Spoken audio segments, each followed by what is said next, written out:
Assalamualaikum warahmatullahi wabarakatuh. Alhamdulillah rabbil alamin. Allahumma salli ala sayyidina Muhammad wa ala ali sayyidina Muhammad. Alhamdulillah kita berjumpa kembali di konten IBG. Kita akan menjawab pertanyaan yang masuk insyaallah. Assalamualaikum warahmatullahi wabarakatuh. Izin bertanya Gus, bagaimana hukum muadzin yang adzan Jumat padahal belum masuk waktu sholat duhur? Disambung lagi khotib yang sudah memulai khutbahnya padahal juga belum masuk waktu duhur. Apakah sholat Jumatnya sah? Bismillahirrahmanirrahim. Di sini kelihatannya ada satu pertanyaan, tapi sejatinya di sini ada dua pertanyaan. Kenapa? Karena pembahasan adzan itu tersendiri, pembahasan sholat Jumat itu tersendiri. Dan kalau kita belajar secara mendetil, sholat Jumat dengan menggunakan adzan ini hukumnya adalah sunnah dan afdol. Sebaliknya, sholat Jumat tanpa adzan hukumnya tetap sah, tapi kurang afdol. Jadi adzan itu bukan menjadi syarat sah untuk sholat duhur, asar, maghrib, isya, subuh, juga bukan menjadi syarat sah untuk sholat Jumat.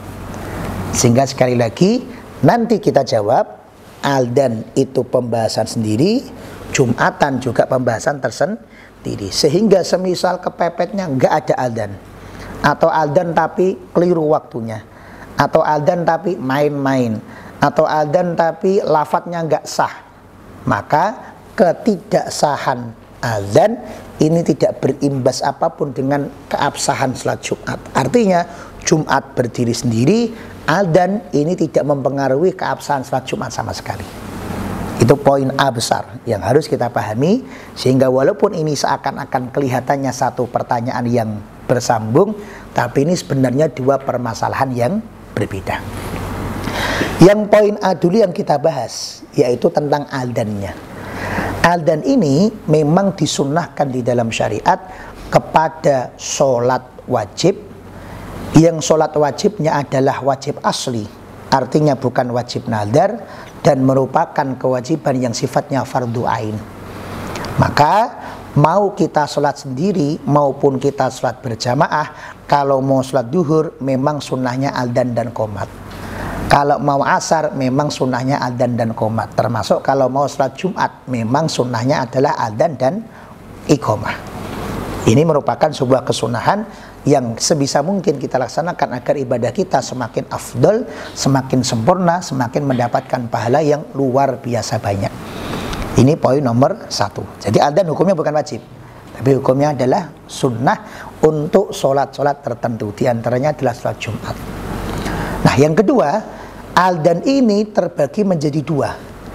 Yang pertama adalah adzan untuk sholat, dan yang kedua adalah adzan untuk selain sholat. Adzan untuk sholat, sebagaimana yang tadi sudah kami sampaikan, adzan untuk sholat-sholat tertentu, A, B, C, D, E, F, G. Untuk adzan selain sholat, diantaranya adalah adzan di telinganya bayi yang baru lahir, adzan untuk mayit ketika jenazah sudah kita letakkan di liang lahat, adzan ketika ada sesuatu yang menakutkan, sesuatu yang membuat kita merinding, sesuatu yang mencekam, adzan untuk menghantarkan musafir bepergian jauh, adzan untuk mengusir gangguan-gangguan jin dan lain-lain, adzan untuk orang yang katanya kesurupan, adzan untuk A, B, C, D. Ini memang disunnahkan di dalam syariat. Nah, berarti di sini kita membahas yang nomor 3, yaitu adzan yang kita khususkan adalah untuk memanggil orang sholat. Adzan yang ada kaitannya dengan sholat ini ada syaratnya. Syaratnya apa? Yaitu harus sudah masuk waktu sholatnya.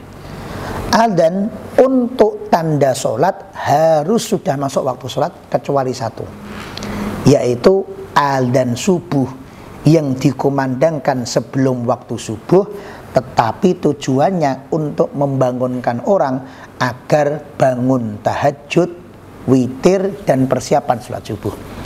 Hal ini sebagaimana hadis-hadis yang ada di dalam kitab-kitab hadis, bahwa baginda Nabi SAW itu kebiasaan beliau kalau sholat subuh itu menggunakan 2 kali adzan. Maka beliau memiliki dua muadzin. Muadzin yang pertama namanya adalah Sayyidina Bilal bin Rabah, yang diperintahkan Nabi Muhammad SAW untuk mengumandangkan adzan sebelum waktu subuh tiba. Adzan yang pertama ini dilaksanakan sebelum masuk waktu subuh. Tujuannya adalah membangunkan orang-orang untuk melaksanakan tahajud dan witir. Baru kemudian adzan yang kedua ketika fajar shadiq sudah muncul, ketika fajar sudah terbit, oh ini sudah masuk waktu subuh, maka beliau menyuruh muadzin yang kedua namanya Ibnu Ummi Maktum. Ibnu Ummi Maktum, adzan yang kedua pas sudah masuk waktu subuh, penanda untuk masuknya waktu subuh. Ini adalah satu-satunya item di mana adzan boleh dikumandangkan sebelum masuk waktunya. Dan ini juga masih berlaku, nanti bisa panjenengan cek di masjid-masjid, mungkin di Solo Raya, mungkin di Indonesia belum terlalu familiar, tapi di belahan bumi masih banyak yang melaksanakan adzan subuh 2 kali. Ini juga bisa panjenengan temukan ketika nanti pergi umroh, ketika nanti pergi haji. Masjidil Haram itu sampai sekarang, Masjid Nabawi sampai sekarang itu masih melaksanakan adzan subuh 2 kali. Yang pertama untuk membangunkan orang, yang kedua untuk penanda masuknya waktu subuh. Dan ini diizinkan oleh para ulama. Kenapa? Karena memang dilaksanakan di zaman Nabi Muhammad SAW. Adapun contoh yang selainnya ini, maka wajib harus sudah masuk waktunya. Mau adzan duhur harus sudah masuk waktunya, mau adzan asar harus sudah masuk waktunya, mau adzan maghrib harus sudah masuk waktunya, mau adzan isya harus sudah masuk waktunya, mau adzan subuh harus sudah masuk waktunya, kecuali yang tadi kita bahas di awal, harus sudah masuk waktunya. Sama dengan sholat Jumat. Sholat Jumat ini apabila mau dikumandangkan adzan yang pertama, maka adzan yang pertama itu dikumandangkan saat masuk waktu duhur. Dikumandangkan saat masuk waktu duhur, adzan yang pertama. Sehingga ajaran dari para ulama radhiyallahu ta'ala anhum, kita ini disunahkan untuk datang ke masjid di awal waktu. Nah, ketika datang ke masjid di awal waktu, kita ngapain, Gus? Kita di situ masuk masjid, kemudian sholat 2 rakaat. Namanya sholat tahiyatul masjid. Mau tambah lagi Gus Ari? Boleh. Boleh sholat duha. Karena sholat duha itu waktunya dari matahari setinggi tombak sampai kapan akhirnya? Sampai sebelum zawal, sampai sebelum masuk waktu duhur. Jadi jam setengah 11, jam 11 yang itu belum adzan duhur, panjenengan sholat duha masih boleh. Mau tambah lagi sholat sunnah mutlak, mau tambah lagi sholat sunnah apapun boleh. Nah, kalau mau tambah sholat sunnah qobliyah Gus Ari, belum boleh. Kenapa? Karena sholat sunnah qobliyah harus dilaksanakan ketika waktu sholatnya sudah masuk. Ketika belum masuk waktu sholat, maka belum boleh sholat sunnah qobliyah. Lalu ketika sudah selesai sholat sunnah, kita duduk, baca sholawat, baca Quran, baca kahfi, dan lain-lain. Lalu kemudian ketika sudah masuk waktu duhur, muadzin adzan yang pertama harus sudah masuk waktu duhur. Setelah kita dengar adzan yang pertama, berarti ini penanda bahwa sekarang sudah masuk waktu duhur. Setelah adzan, kita menjawab adzan, kemudian kita doa setelah selesai adzan, kemudian kita berdiri lagi. Nah, kok berdiri lagi ada apa? Untuk melaksanakan sholat sunnah qobliyah. Tadi sebelum adzan belum ada qobliyah karena belum masuk waktu duhur. Sekarang setelah adzan kita berdiri lagi untuk sholat sunnah qobliyah. Baru adzan yang kedua dikumandangkan ketika khatib berada di atas mimbar dan setelah membaca salam. Ini adalah cara yang paling afdol, cara yang paling banyak pahalanya, cara yang sempurna. Selesai sudah pembahasan poin A tentang adzan. Sekarang yang poin B tentang sholat Jumatnya. Sholat Jumat dihitung dari mulai khatib naik mimbar untuk khutbah yang pertama sampai nanti khutbah yang kedua, sampai nanti imamnya takbiratul ihram, sampai nanti imamnya salam. Dari mulai khatib naik mimbar menyampaikan khutbah pertama sampai nanti imamnya salam di rakaat kedua, pada masa ini, kegiatan ini harus dilaksanakan di waktu duhur. Apabila khutbahnya dimulai sebelum masuk waktu duhur, maka tidak sah. Atau sebaliknya, apabila salamnya ternyata lebih bablas sampai masuk ke waktu asar, maka juga tidak sah. Maka dari mulai awal Jumatan, dimulainya dari mana? Dimulainya bukan dari adzan yang pertama, karena adzan yang pertama itu sunnah.